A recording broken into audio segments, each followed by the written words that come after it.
dos céus. Então, a pessoa é arrebatada, né, e morre no engano. Assim, o mercenário foge, porque é mercenário, e não tem cuidado com as ovelhas. Eu sou o bom pastor, conheço as minhas ovelhas, e elas me conhecem, a mim. Até hoje você está seguindo um homem usado pelo diabo, né? Em forma de homem de luz, mas é homens negros, né? Escuridão. A Bíblia vai dizer que o próprio diabo se transfigura em anjo de luz para enganar, né? E é Deus que não nos deixa enganados. Então esses homens estão enganados, enganando. Mas você está seguindo ele porque você não é ovelha de Cristo. Você está cego.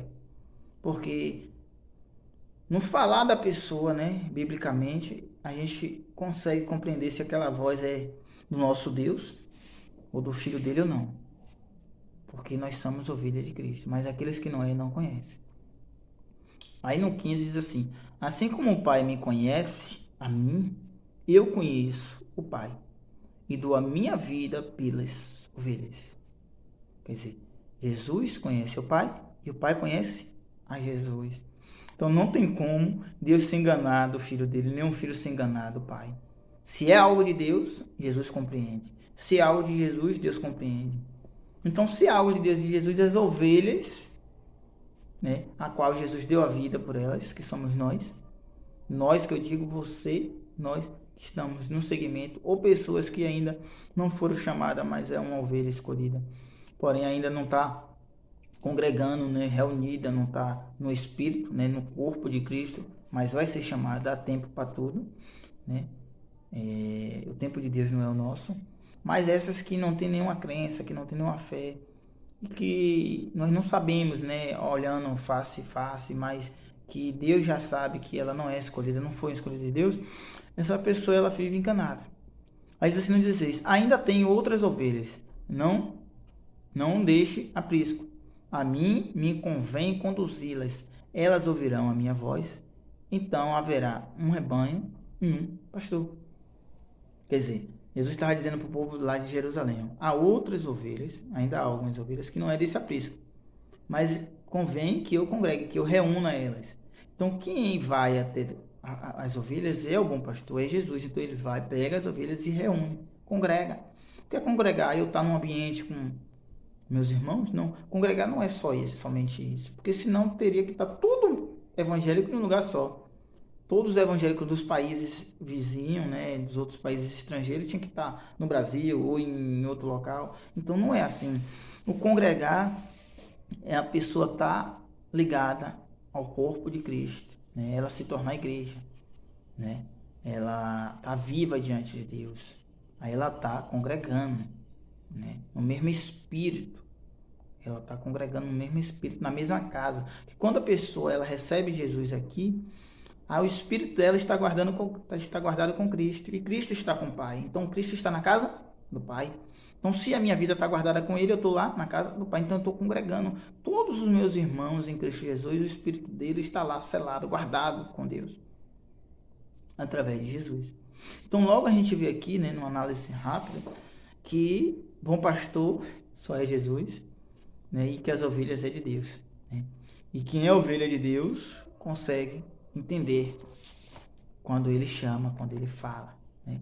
Então, esse negócio de minhas ovelhas, eu não confio muito não. Esse tipo de homem, para mim, biblicamente, a gente está vendo aqui que tá fora. Mas a gente vamos aqui para Ezequiel, né? Ezequiel 33 e Ezequiel 34, né? No Ezequiel 33:10 vai dizer assim, ó: assim diz o Senhor Deus. Assim diz o Senhor Deus: eis que eu estou contra os pastores, e deles demandarei as minhas ovelhas, né? Tirarei minhas ovelhas, porei termo no seu pastoreio, e não se apacentarão mais a si mesmo. Livrarei as minhas ovelhas da sua boca, para que já não lhe sirvam de pasto. Ezequiel, né? 34:10 está falando, Deus diz: as minhas ovelhas, entendeu? Deus está dizendo: as minhas ovelhas. Ele vai livrar as ovelhas da boca de quem? Dos falsos pastores, né? Vai botar termo, limites, né? Então, esses falsos pastores, eles só conseguem arrebatar os bodes, né? Algo que não é ovelha de Deus, mas as ovelhas de Deus, Deus, ele mesmo trata de guardar através do Filho, né? Então, logo você vê aqui Deus em Ezequiel 34:10, as ovelhas são de Deus. Deus está dizendo minhas ovelhas. Porque o homem abre a boca e diz minhas ovelhas, né? E você aceita. Então você é ovelha dele. E eu que não sou, eu sou ovelha de Deus. E meu bom pastor é Jesus. Aquele que é fiel a Deus, é fiel ao Pai. Em Ezequiel 33:7, vai dizer assim: a ti, pois, ó filho do homem, te constituí por atalaia, né? Sobre a casa de Israel. Tu, pois, ouvirás a palavra da minha boca e lhes dará aviso da minha parte. A gente tem que ouvir as palavras da boca de Deus, né? Que são as escrituras, e o discernimento pelo Espírito Santo. Não adianta só a pessoa ler aqui, passar a mensagem e não tiver um discernimento do Espírito Santo. A palavra aqui é a letra, né? Mas a palavra vem do Espírito Santo. Essa letra é uma base, é um fundamento para que o Espírito Santo trabalhe no nosso coração e a gente fale o que Deus quer que as ovelhas dele ouçam. Então diz assim: e dará aviso da parte de Deus. Se eu disser ao perverso, ó perverso, certamente morrerás, e tu não falares para avisar o perverso do seu caminho, morrerá esse perverso na sua iniquidade, mas o seu sangue eu derramarei de ti. O homem de Deus, ele é usado por Deus para dizer o perverso. É o perverso. Aquela pessoa que não crê em Deus, aquela pessoa que rouba, que mata, que se prostitui, que mente, que adultera, enfim, que idolatra a imagem, que idolatra homem, que pratica todo tipo de abominação. Olha, a palavra de Deus está dizendo: arrepende, muda teu caminho. E aí, se esse homem se arrepender, ele vai ter a vida eterna. Se ele não se arrepender, condenação eterna. Porém, se eu alertar, né, e os homens de Deus alertar ele, nós estamos livres desse sangue inocente. Mas se nós não alertar, nós vamos ser convenientes com aquilo. Deus vai cobrar também de nós aquele sangue. Então logo você vê que esses homens que pregam heresia, ele massageiam, ele te promete bênçãos para tua casa, proteção, que tua vida vai ser abençoada, que vai ser isso, que nenhum mal vai olhar para tua casa, nenhum mal vai olhar para tua família. Aí eu te pergunto, se tu tá em pecado, em erro, né? Se tu tá dentro do teu lar e teus filhos tá dentro de casa traficando, né? Você tá dentro de casa adorando imagem, você tá assistindo pornografia, enfim, você tá praticando algum pecado. Logo o mal já está em tua vida. Como Deus vai poder te guardar? Que Deus tem que guardar a gente é do pecado, mas a gente é guardado por Deus quando a gente deixa Deus nos guardar, deixa Deus morar na nossa casa. A tua casa verdadeira não é teu ambiente onde tu reside, não. É o teu coração, é a tua alma, né? É esse corpo, é a casa do Espírito, né? Da tua alma, a casa que tem que habitar o Espírito Santo, ou muitos deixam habitar também o Espírito imundo. E aí como é que eu vou dizer que uma oração minha vai mudar a tua situação? Sim, uma oração pode ativar no teu coração uma fé e um arrependimento, mas não te dizer que aquilo vai resolver. Porque se eu oro para que o mal não chegue até tua casa, e o mal já está dentro de tua casa. Tem erros, tem pecado dentro de tua casa, tanto da tua parte, né? Mulher batendo em marido, marido batendo em mulher, mulher sem amor aos filhos, enfim, tudo isso. Como é que a oração vai te proteger que o mal já está dentro de você mesmo? Tu pode estar num ambiente, uma casa de oração, tu não vai ter essa proteção porque o mal está em você.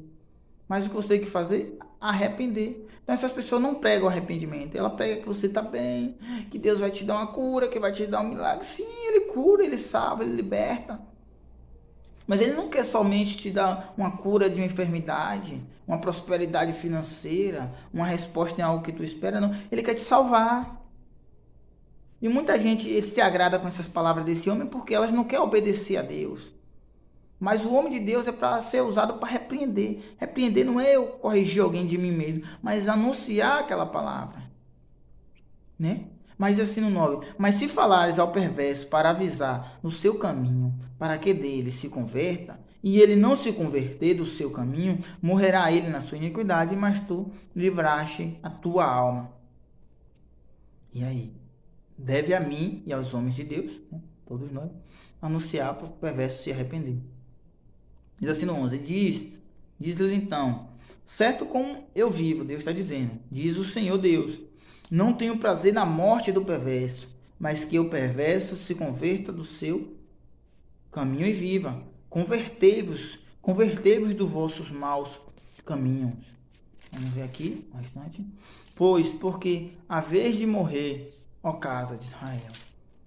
Aí a pessoa vai, né? Ouve pregações, orações meia-noite, oração de tarde, meio-dia, pronto.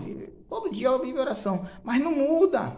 Não se arrepende do pecado, não se arrepende da falta de amor ao próximo. Tem ódio no coração, nega as coisas ao necessitado e várias outras coisas que a Bíblia condena. Aí, mas ouviu uma oração, ele tinha uma fé, né, que Jesus tem poder para curar, pronto. Essa fé é suficiente para ele ser curado. Ouviu uma palavra, aquela palavra ativou no coração dele a fé e ele recebeu a cura. Mas continua no mau caminho. Que adianta tu ser curado? A Bíblia vai dizer que antes de a gente chegar, entrar no céu, faltando uma perna, um braço, um olho, do que a gente, com o nosso corpo perfeito, ir para o inferno. Então, muitas vezes você está focado em prosperidade, em cura, em tudo isso, em bênção, mas esquece de obedecer a Deus, né? De se arrepender do teu pecado. E aí? E somente você receber uma cura, um milagre, é suficiente? E dizer assim, não, eu recebi um milagre de Deus, uma cura, mas hoje eu morri, né? Estou aqui nesse inferno. É a realidade. Por quê? Porque cura e milagre não salva ninguém. O que salva é o arrependimento e confessar o Filho de Deus e seguir a Ele. Aqui no 2 Coríntios também, 11, 13, né? Vou abrir aqui, 11, 13. Vai dizer assim, porque os tais são falsos apóstolos, obreiros fraudulentos, transformando-se em apóstolos de Cristo. Olha aí. E não é de admirar, porque o próprio Satanás se transforma em anjo de luz. Não é muito, pois, não é de se admirar, pois, que os seus próprios ministros de quem? De Satanás, se transformem em ministro de justiça, e o fim deles será conforme as suas obras. 2 Coríntios 11, 13, né? 11, 13. 2 Coríntios 11, 13. Apóstolo Paulo está falando à igreja de Coríntios que há homens fraudulentos, se transforma em apóstolo de Cristo. Imagine, como é que você vai perceber uma pessoa transformada? Você tem que ter o Espírito Santo de Deus. As obras dos homens são idênticas, muito parecidas com os homens de Deus. Porém, você tem algo a nosso favor: o Espírito Santo e as obras. As obras deles você consegue compreender, ele não consegue disfarçar muito.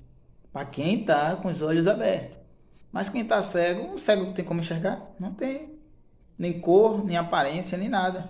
Não é isso? Então o cego ele não consegue discernir quem é quem, né? Mas aquele que é de Deus, ele consegue, né? Ouve a palavra de Deus. A Bíblia vai dizer também que quem é de Deus ouve a palavra de Deus. Então, mais um versículo aqui que nos mostra que há homens fraudulentos, viu? Não é homem no mundo aí perdido, não.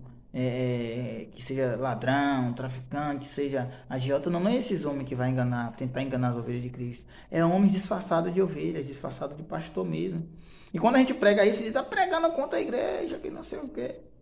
Você está cego, né? Não consegue entender que esses homens estão te enganando, né? Usado pelo diabo. Aqui em Mateus também, né? Vou falar vários versículos aqui. Em Mateus 26, né? 39, vou abrir aqui, vou mostrar também, porque esses homens, eles vivem fazendo campanhas, né? Como? Eu vou fazer uma oração, você vai botar tanto e você vai receber, né? Vigílias e tudo. E essas vigílias, ela vem acompanhadas de vários sacrifícios, né? Financeiros. E aí eu queria dar um exemplo, né? Logo, o exemplo é Jesus. Vamos olhar aqui. Se Jesus fez isso, eu vou seguir. Se ele não fez, né? Aí eu peguei um momento aqui em Mateus 26, 39, deixa eu achar aqui.